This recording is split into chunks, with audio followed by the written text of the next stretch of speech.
between 24 and 29, 30% of them were reincarcerated within 6 months. 30% of that number. Within 6 months? Within 6 months. Within 5 years, 80% of them were reincarcerated.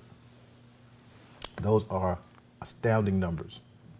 And if you look at the number, if you look at that grouping, that cohort that says that you have 88% males who are incarcerated, 83% being African American Latino, 49% of that 83% are between the ages of 24 and 29. Those are astounding numbers. That's frightening. It's astounding numbers. So when Danny talks about education, certainly that is the key to it. And you have to think about what's the cause and effect of that, what's happening in our public schools that are turning our Latino and black men towards criminal justice.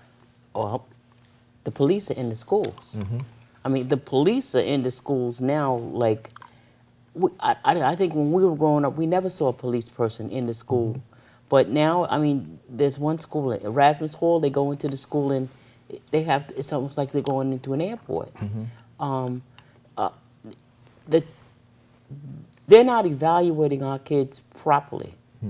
Okay, so if a kid has a learning disability and they're struggling and they're struggling and they're struggling, first grade is supposed to be the fun grade, kindergarten is supposed to be, but by the time they get to the third grade, if they haven't really addressed that issue, you're losing the kids because now they're going to do other things. They're not going to just sit back quietly and okie doke. Kids don't do that.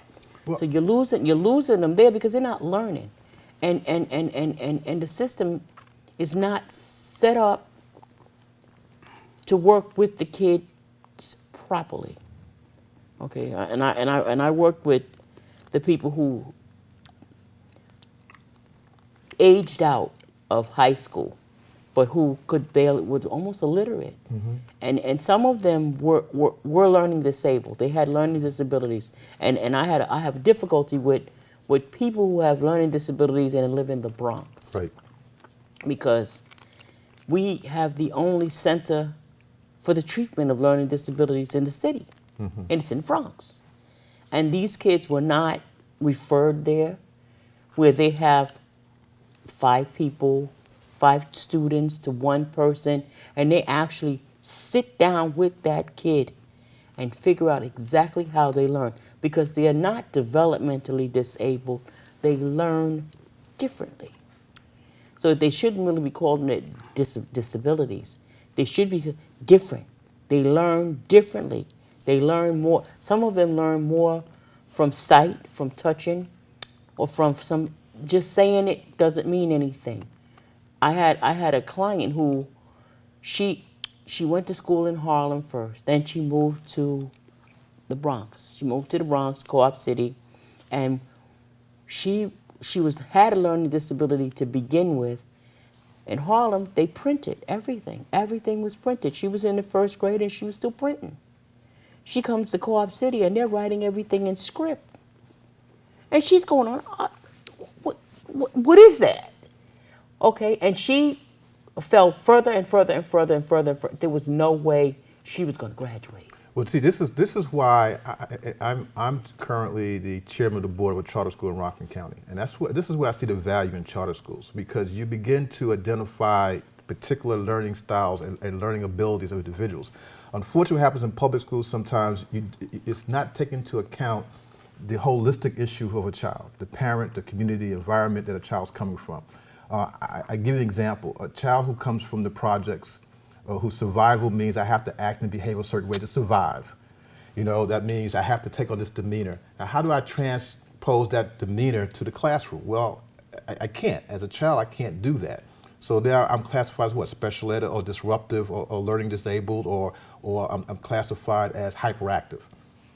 Not taking into account that the environment that this child's coming from, whether it be the projects, whether it be East Harlem, South Bronx, Bedford-Stuyvesant, those communities, what that child has to do to survive in those communities. You and I as adults can use what's called a management process that allows us to put on different faces in different situations and assimilate into that situation and be successful.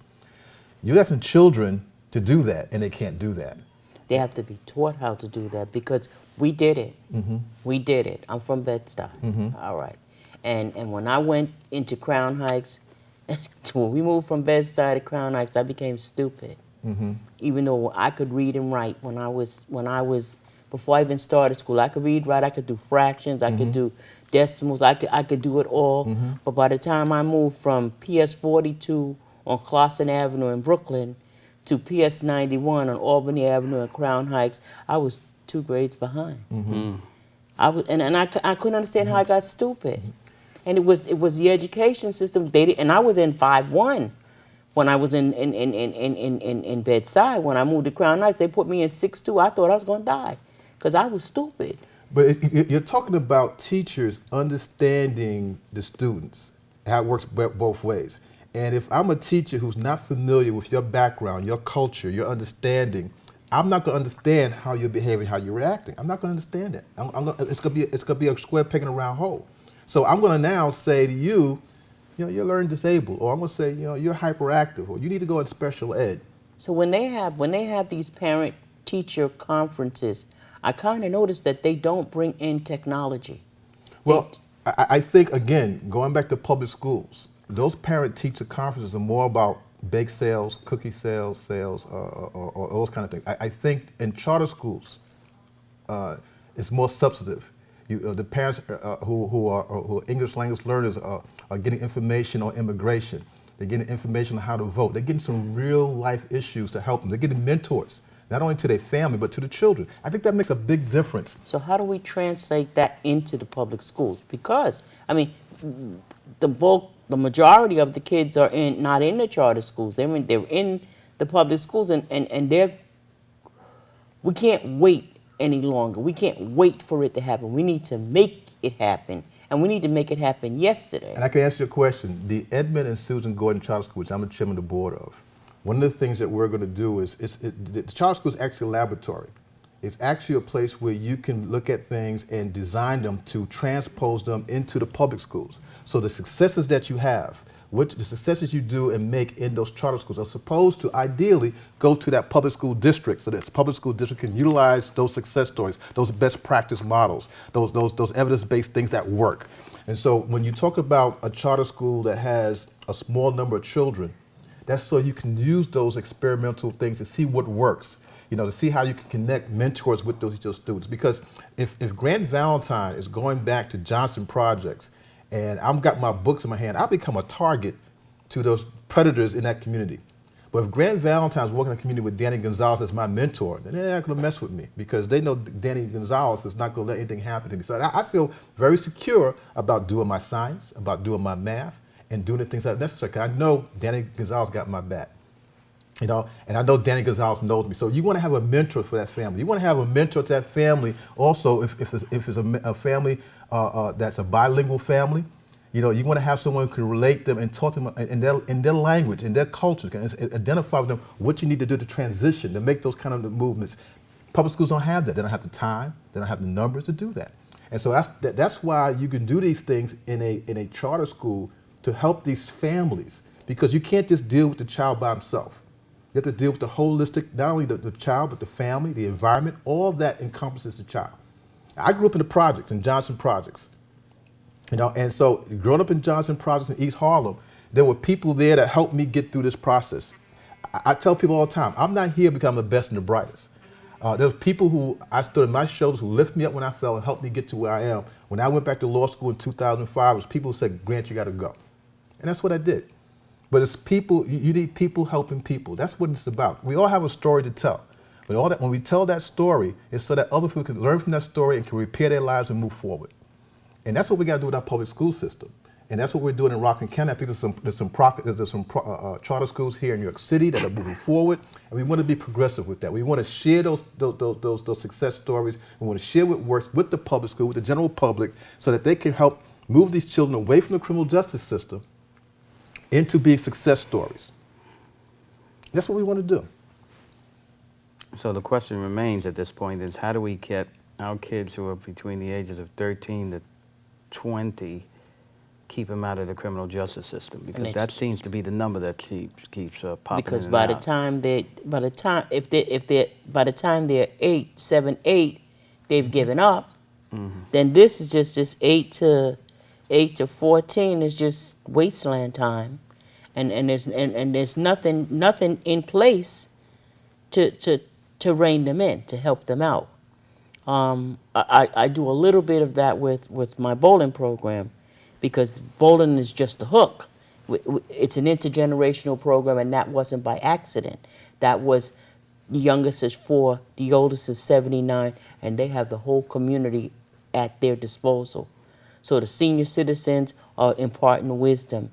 The professionals that bowl, because everybody that bowls is basically a working person, it's introducing them to various occupations, from porter maintenance people to teachers, architects, and they're exposed to that, and then they have to learn, like where we bowl it's the only non-automated bowling center left in the city, so they have to actually do the math. They actually have to keep their score. There's no machine doing it for them.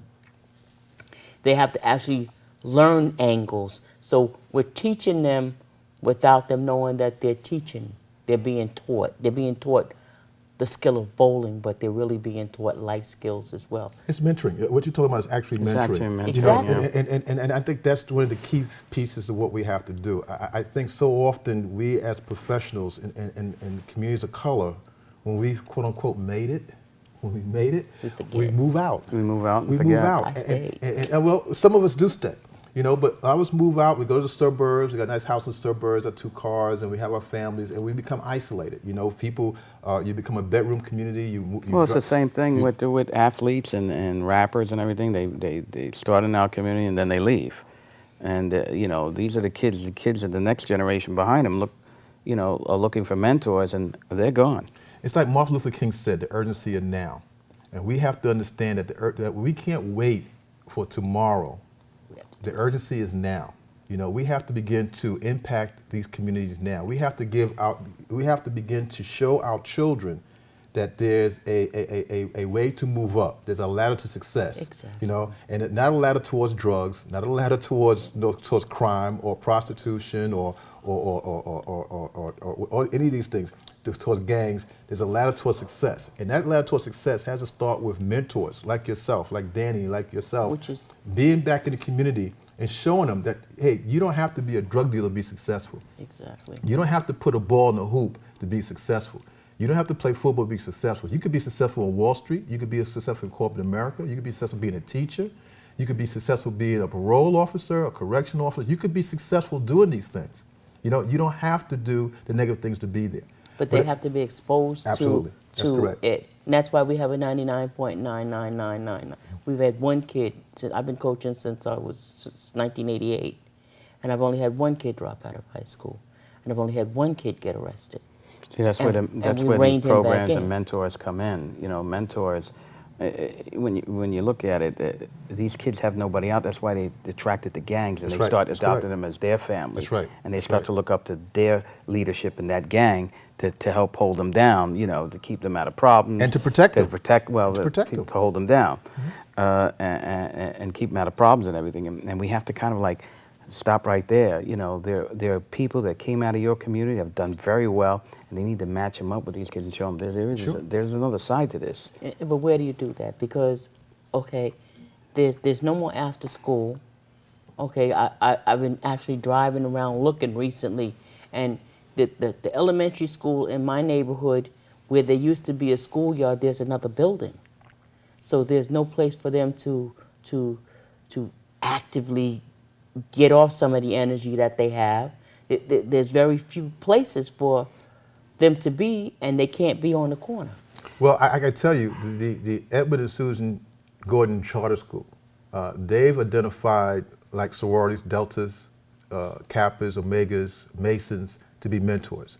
These are African American professionals who have, quote unquote, been successful, and they're soliciting them to come back into the schools to identify themselves with a particular child. This is the person you're going to be with for the whole time you're there. This is the person you'll be with, and their families. Well, in New York City, we have DYCD, the Cornerstone program.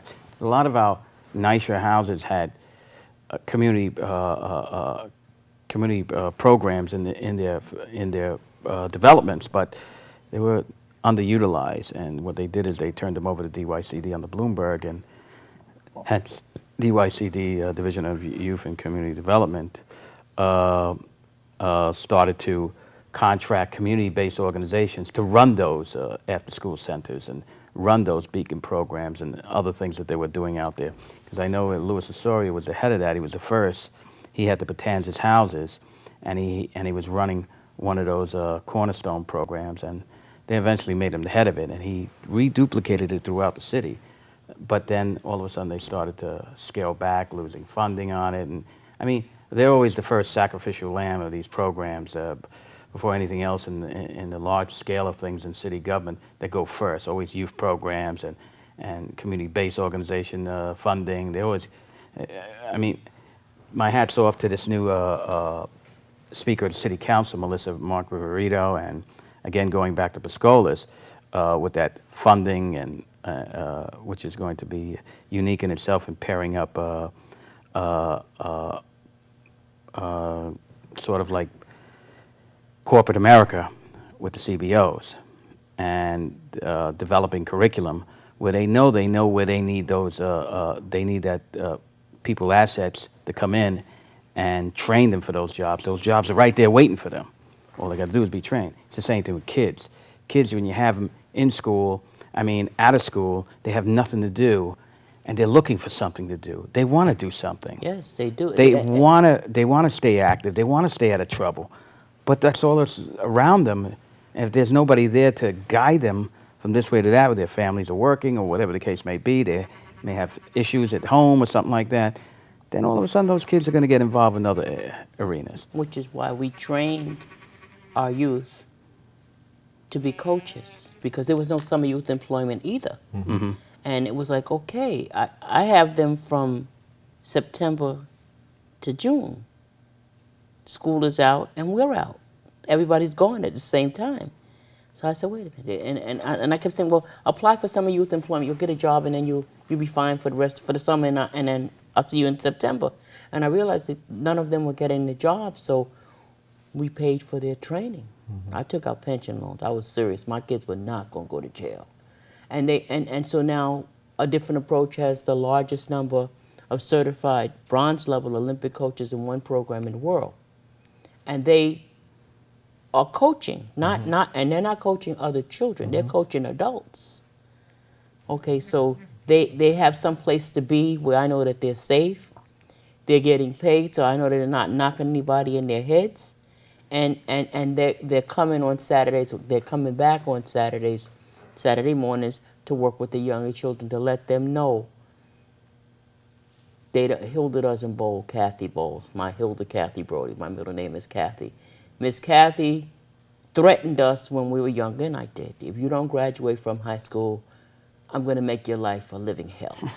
I think one of the things Danny mentioned too about how do we impact these children at that young age? What do we do to get them to see the light? They have to see that the person is going to be there. If the person says they're going to be there, they really have to be there. I think that's part of it. I think the other part of it is that they have to understand their history and their culture, who they are. Because most young people don't